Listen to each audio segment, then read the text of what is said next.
اعوذ باللہ من الشیطان الرجیم بسم اللہ الرحمن الرحیم ادخلوا الجنۃ انتم وازواجکم تحبرون۔ کل پچھلی آیت میں بات چل رہی تھی کہ اللہ تعالی حضرت موسیٰ علیہ السلام کے ذریعے سے، اور یہ سمجھیے کہ اس کے اندر جو ایمان والے ہیں ان کے بارے میں بتلا رہے تھے کہ الذین آمنوا، جو لوگ ایمان لائے ہیں ہماری آیتوں پر، بآیاتنا ہماری آیتوں پر، اور وکانوا مسلمین، اور فرما بردار رہے ہیں، یعنی باتوں کو مانتے رہے ہیں۔ اب آگے کہہ رہے ہیں کہ ادخلوا الجنۃ انتم، اللہ تعالیٰ ان لوگوں سے کہیں گے کہ انتم، تم، وازواجکم، اور تمہاری بیویاں، خوشی سے چمکتے ہوئے چہرے کے ساتھ جنت کے اندر داخل ہو جاؤ۔ کیا ہے؟ تم اور ان کی بیویاں خوشی سے چہرے پہ چمکتا ہوا ہو، چہرہ چمکتا ہوا رہے گا، اور خوشی سے جو ہے جنت کے اندر خوشی خوشی داخل ہو جاؤ۔ اور یطاف علیہم بصحاف من ذہب واکواب، اور ان کے سامنے سونے کے پیالے اور گلاس جو ہے گردش کر رہے ہوں گے، یعنی سونے کے پیالے ہوں گے جس کے اندر کھانے پینے کی چیزیں، شراب گلاس کے اندر ہوں گے، جو آپ کے آمنے سامنے سے گزرتا رہے گا اور آپ کے سامنے سے چلتا رہے گا۔ وہی کہہ رہے ہیں کہ ان کے سامنے سونے کے پیالے اور گلاس جو ہے گردش کرتے رہیں گے، آتے جاتے رہیں گے۔ اور وفیہا ما تشتہیہ الانفس، اور اس جنت کے اندر اس کا جو دل چاہے گا اس کو وہاں ملے گا وہ چیزیں۔ کیا ہے؟ جنت کے اندر جس چیز کی آپ کے اندر خواہش ہوگی وہ ساری چیزیں جنت کے اندر کیا ہیں؟ ملیں گی۔ اور وَتَلَذُّ الْأَعْيُنُ، اور اس کے آنکھوں کو لذت ملے گی، لذت حاصل ہوگی، سکون حاصل ہوگا۔ کیا کہتے ہیں کہ زندگی کے اندر سکون بہت ضروری ہے۔ کیا ہے؟ سکون بہت ضروری ہے۔ انسان کتنا پیسہ کما لے، جب تک سکون نہ ہوگا کہ انسان خوش نہیں رہ سکتا ہے۔ اور یہ آنکھوں کی وجہ سے ہوتا ہے۔ آنکھ جس چیز کو دیکھتا ہے اس کو کیچ کر لیتا ہے، اور اس کے دل کے اندر کیسے چلتے رہتا ہے کہ فلاں ایسے ہے، فلاں ایسے ہے، فلاں ایسے ہے، فلاں کیسے اتنا پیسہ کما رہا، فلاں ہمارا سامان لے لیا، تو اس سے کیا ہے کہ دل کے اندر کیسے چلتے رہتا ہے۔ تو اس لیے قرآن نے کہا کہ وَتَلَذُّ الْأَعْيُنُ، اور اس کی آنکھوں کو لذت، سکون محسوس ہوتا رہے گا، اس کو مزہ آئے گا۔ اور آگے فرمائے کہ وَأَنْتُمْ فِيهَا خَالِدُونَ، اور ان سے کہا جائے گا کہ تم سب کے سب اس میں ہمیشہ کے لیے رہو گے۔ کیا ہے؟ ایک مطلب جنت کے اندر داخل ہو گئے تو ہمیشہ ہمیشہ کے لیے جنت کے اندر ہی رہیں گے۔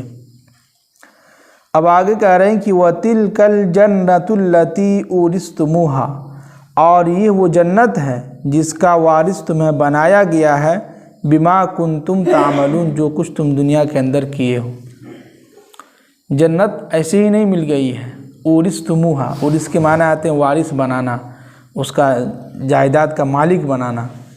تو اس جنت کے اندر جو ہم داخل ہوئے ہیں اس کا جو مالک بنے ہیں، ایسے ہی فری میں نہیں بنے ہیں، اعمال کیے ہیں، بما کنتم تعملون، جو کچھ ہم اعمال کر رہے ہیں دنیا کے اندر، نیک والا کام کر رہے ہیں، نماز کی پابندی کر رہے ہیں، زکوٰۃ دے رہے ہیں، حج ادا کر رہے ہیں، بہت ساری چیزیں نیک والا کام، وہ کام کر رہے ہیں، اس کے بدلے میں اللہ تعالیٰ کیا کیے ہیں؟ جنت میں داخل کیے ہیں، جنت کا وارث بنائے ہیں۔ جی اب آگے کہہ رہے ہیں کہ لَكُمْ فِيهَا فَاكِهَةٌ كَثِيرَةٌ، اللہ اکبر۔ اس میں کہہ رہے ہیں کہ اس جنت کے اندر بہت سارے ایسے میوے ہوں گے، اطراف بہت سارے، جتنا آپ کھانے کا دل کرے گا، جو دل چاہے گا وہ وہاں ملے گا آپ کو۔ اور بما منہا تاکلون، تم اس میں سے کھاؤ، یعنی جنت کے اندر بہت سارے پھل ہیں، جو پھل آپ کو چاہیے وہاں ملیں گے، اور اس میں سے آپ کھا بھی سکتے ہیں۔ جس چیز کا آپ کا دل چاہا، خواہش ہوئی کہ فلاں پھل کھانا ہے، وہ آپ کے سامنے حاضر ہو جائے گا اور آپ کھا لیجیے گا۔ دنیا کے اندر تو پیسے لگتے ہیں، بہت کچھ پھل ایسے ہیں جو ایک ہی پھل ہوتا ہے جو 200-300 کا ہوتا ہے، بہت مہنگا بھی ہوتا ہے، تو یہاں کھانے کو نہیں ملتا، لیکن جنت میں کیا ہے؟ ملے گا انشاءاللہ، جو دل چاہیں گے۔ اب آگے کہہ رہے ہیں کہ ان المجرمین، اب یہاں تک جو ہے ایمان والوں کی بات ہو رہی تھی، اب جو لوگ مجرم ہیں، جو لوگ دنیا کے اندر اللہ کی باتوں کو نہیں مانے تھے، ایمان نہیں لائے تھے، ان کی بات کر رہے ہیں کہ ان المجرمین فی عذاب جہنم، بے شک جو لوگ مجرم ہیں وہ جہنم کے اندر داخل ہوں گے اور اس کو عذاب ہو رہا ہوگا، اور اس جہنم کے اندر ہمیشہ ہمیشہ رہیں گے۔ کیا ہے؟ ہمیشہ ہمیشہ کے لیے رہیں گے۔ اور آگے کہہ رہے ہیں کہ لا یفتر عنہم، اور ان کے اوپر سے عذاب جو ہے ہلکا نہیں کیا جائے گا۔ ایسا نہیں ہے کہ جو عذاب ہو رہا تھا کچھ ہلکا سا کم کر دیں، نہ، بلکہ اور ڈبل عذاب ان کو دیا جائے گا۔ اور وہم فیہ مبلسون، اور وہ اسی کے اندر جو ہے مایوس ہو کے رہ جائے گا۔ کیا ہے؟ اسی کے اندر کیا ہے؟ مایوس ہو کے رہ جائے گا۔ جی اب آگے کہہ رہے ہیں کہ وما ظلمناہم، یاد رکھو کہ ہم نے اپنے بندوں پر کسی بندوں پر ظلم نہیں کیا ہے۔ کیا ہے؟ اللہ تعالیٰ خود فرما رہے ہیں کہ ہم نے کسی بندوں پر ظلم نہیں کیا ہے۔ تو کس نے کیا ہے؟ کہ وَلَٰكِن كَانُوا هُمُ الظَّالِمِينَ، بلکہ وہ خود اپنے اوپر ظلم کیا ہے، بلکہ وہ خود ظالم ہے۔ دنیا کے اندر ہر طرح کے لوگ اور ہر آدمی ہر ایک انسان کو سمجھا رہا ہے، بتلا رہا ہے کہ بھائی یہ دنیا ہے، یہاں ہر چیز ہم کو نہیں مل سکتی ہے، ہر چیز ہمارے مطابق نہیں چل سکتی ہے، یہ اللہ کے مطابق چلے گا۔ کیا ہے؟ قرآن نے اسی کو کہا سورہ یاسین میں کہ انما امرہ اذا اراد شیئا ان یقول له کن فیکون، کہ اللہ تعالیٰ جو چاہتا ہے کن کہتا ہے وہ ہو جاتا ہے فیکون۔ تو یہ اللہ کے بس میں ہے، ہمارے بس میں صرف اتنا ہے کوشش کرنا۔ کیا ہے؟ ہمارے بس میں صرف اتنا ہے کوشش کرنا ہے۔ ہم اپنے آپ کو دنیا کے اندر رہ کے نماز کی پابندی اپنے آپ کو کرا لیں تو انشاءاللہ سکون مل جائے گا۔ ہر آدمی سکون ہی تلاش کر رہا ہے، پریشان ہے، سکون نہیں ہے، یہ ہے تو وہ ہے۔ تو سکون اللہ تعالیٰ نے اپنے دین کے اندر رکھا ہے، خاص طور سے نماز ہے۔ 5 وقت کی نماز اگر پابندی کرتا ہے انسان، صبح فجر میں اٹھتا ہے، پھر ظہر ہے، عصر ہے، مغرب ہے، عشاء ہے، 5 وقت کی نمازوں میں سمجھے کہ بدن کا ورزش ہو رہا ہے، تو انسان کبھی ٹینشن میں رہے گا؟ کوئی ٹینشن میں نہیں رہے گا، سکون کی زندگی ہوگی اس کو۔ وہ کہتے ہیں کسی کہنے والوں نے کہا کہ ایک نمازی کی زندگی ہے، جو لوگ نماز کی پابندی کرتے ہیں اس کی زندگی، اور جو لوگ نماز کی پابندی نہیں کرتے ہیں اس کی زندگی، دونوں الگ الگ ہیں۔ جو نماز کی پابندی کرتے ہیں وہ ہرا بھرا درخت کے مانند ہیں، جو لوگ نماز کی پابندی نہیں کرتے ہیں وہ لوگ کیا؟ سوکھے ہوئے درخت کے مانند ہیں، سوکھے ہوئے درخت کی طرح ہے، کچھ بھی نہیں ہے زندگی میں۔ نماز ہی نہیں ہے تو کچھ بھی نہیں ہے۔ اللہ کے نبی کی حدیث ہے نا کہ جس کی زندگی میں نماز نہیں، کچھ بھی نہیں۔ جس طرح سر کے پورا بدن ہو، اگر یہ سر نہ ہو تو کچھ فائدہ ہوگا؟ کوئی جان ہی نہیں ہے، اصل یہ سر ہے۔ اسی طرح دین کے اندر نماز ہے، نماز اگر ہے تو سب کچھ ہے، سکون ہے، نماز اگر نہیں ہے تو کچھ بھی نہیں ہے۔ جی وہی اللہ تعالیٰ کہہ رہے ہیں کہ ہم نے اپنے بندوں پر کبھی بھی ظلم نہیں کیا ہے، بلکہ خود بندہ اپنے اوپر ظلم کرتا ہے، خود وہ ظالم ہے۔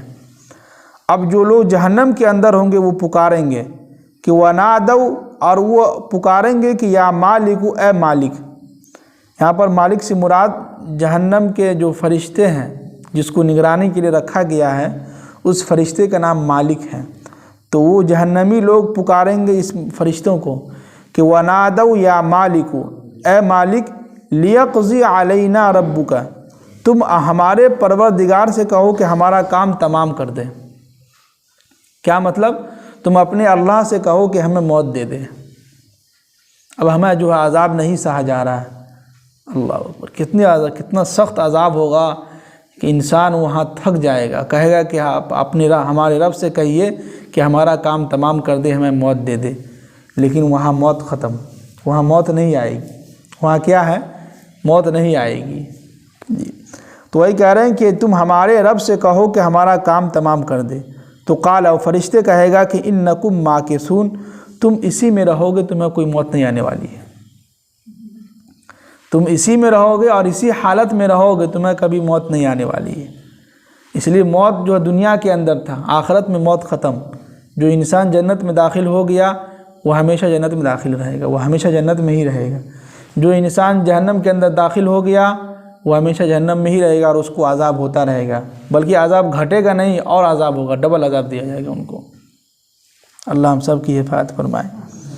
اب آگے کہہ رہے ہیں کہ لقد جئناکم بالحق، یاد رکھو، اب فرشتے کہہ رہے ہیں کہ یقیناً ہم نے تمہارے پاس حق بات لے کر بتلایا تھا، پہنچایا تھا تمہارے پاس۔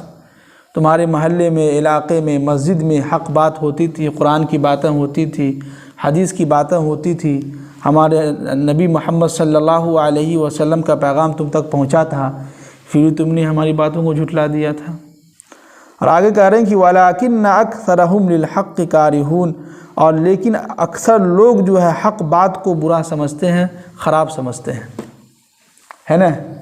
حق بات اگر کہیے کسی کو یا کوئی بیان کیجیے حق بات، لوگوں کو بہت تکلیف ہوتی ہے کہ نہیں؟ وہی قرآن کہہ رہا ہے کہ وَلَٰكِنَّ أَكْثَرَكُمْ لِلْحَقِّ، حقیقت یہ ہے کہ ہم جب بھی اکثر حق بات کہتے ہیں تو لوگوں کو برا لگتا ہے۔ کیا لگتا ہے؟ لوگوں کو برا لگتا ہے۔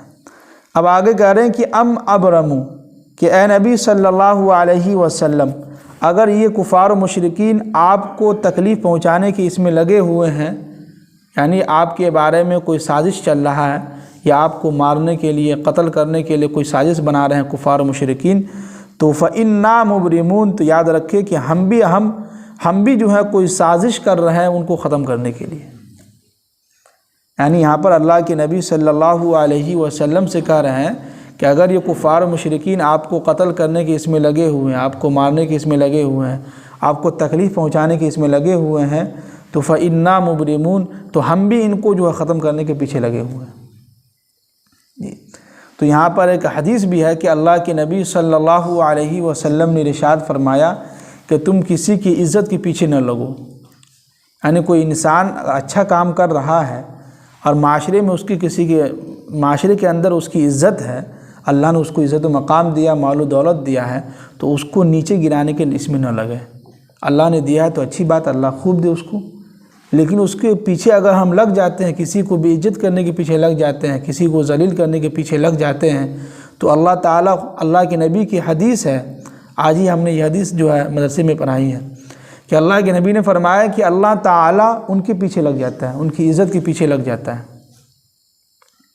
یعنی اگر دنیا کے اندر کوئی انسان کسی کی عزت کے پیچھے لگ جاتا ہے تو اللہ تعالیٰ ان کے پیچھے لگ جاتا ہے، اور اللہ تعالیٰ ان کو گھر کے اندر ہی ذلیل و رسوا کر دیتا ہے۔ کیا کرتا ہے؟ گھر کے اندر ہی اس کو ذلیل و رسوا کر کے چھوڑ دیتا ہے۔ تو اس لیے ہمیں کسی کے پیچھے لگنا نہیں ہے۔ جس کو اللہ نے دیا کوئی بات نہیں، دیا ہے تو دیا، اچھی بات ہے، خوشی کی بات ہے، اللہ ان کو خوب دے اور ترقی دے، اللہ ان کی عزت میں اور ترقی عطا فرمائے، اللہ ان کے مال میں اور عزت جو ہے ترقی عطا فرمائے۔ ہم دعا دیں، کیا ہے؟